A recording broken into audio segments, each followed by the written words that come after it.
Epilogue. Annette is sitting to the left of me. Renee is sitting on my right.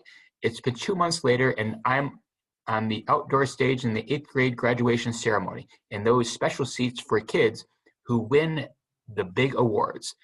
It's about 900 degrees out. My giant poofy brown gown is sticking to my arms like plastic wrap, but even though the baking sun is slowly laminating me, I am happy. I've been thinking over this whole year in a gigantic rush, so I've missed some key moments in the principal's speech. Suddenly, there's an awful sharp elbow slamming into my ribs. Clap, Stephen. Annette had that my boyfriend is from space look that I've been coming to know pretty well lately. I snapped back to reality and realized that Renee is standing to get her certificate. This year's Outstanding Achievement in Mathematics Award goes to Renee Elber. Renee swished back to her seat, and I must admit she can swish in a world champion kind of way. Annette jabs me again, right in the same spot. I'm up. The Outstanding Musical Achievement Award goes to Stephen Elber. I walk to the podium for my big handshake moment as Annette and Renee applaud wildly. I don't swish like Renee, but at least I don't trip over my gown and go tumbling off the stage into the front row. As I sit back down, I have a little laugh. I may be the only kid in America who ever clinched the Musical Achievement Award by skipping out on his big concert. I guess maybe my biggest achievement was learning that there's more to life than taking a big drum solo. One more elbow jab and I'm clapping again. I'm especially honored to bestow our first ever Human Service Award to Annette Watson. Renee stands up. She's still clapping at top speed. Annette stops after her handshake and looks around. Just as Renee bends down to elbow me on the other side of my ribcage, I realize that I'm virtually the only person in the entire football field whose butt is still touching the chair. Annette has gotten a standing ovation. I jump up too, and the standing O is unanimous. Annette starts walking back toward us and call me crazy, but I think I'm detecting some swishing going on. When she gets back to her seat, she reaches out to hold my hand. We're both totally sweaty, but I kind of like it. Before I know it, I'm getting a tremendous double-sided elbow attacks. I jump up to realize it's time for that hat-throwing thing you always see in the movies.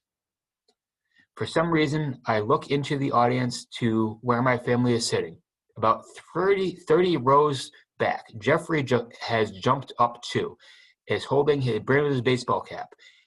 At the instant I throw my cap, he tosses his. This is an amazing moment. We're both hovering maybe 20 feet in the air. To look at Jeffrey, even though he's so far away, I know he's looking at me too. From here, I can barely make out the inch or two of blonde hair on his head, but I know it's there. Just as our caps start to tumble back down, a huge cloud of balloons goes up. We're all cheering. Annette is hugging me. Renee is pounding on my back. My rents are at their feet too. The recessional music begins as we start to shuffling out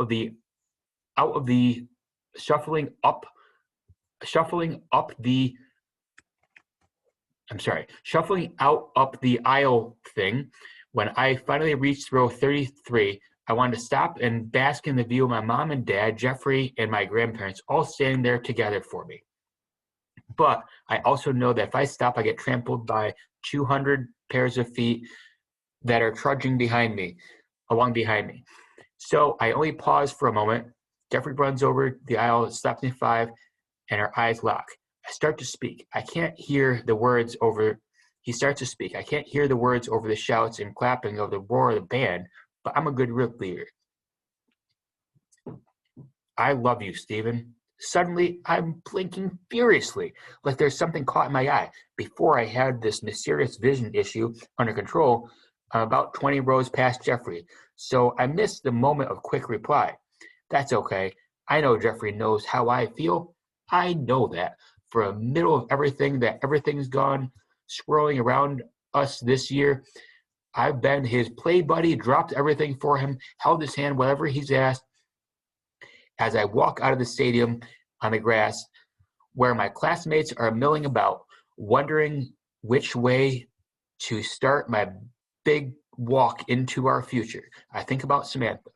She died without her sister by her side, but also she made sure that Jeffrey would live with his brother by his. And of course, she showed me a thing or two. It's funny. I used to think that having a brother was the worst thing in the world, but now I know that not having him would be worse. He comes running out of the stadium behind me, ahead of my parents. He slams into my legs like a 3-foot-tall express train. I turn to him and start to tell him the words I will now thankfully have time to say. Jeffrey, I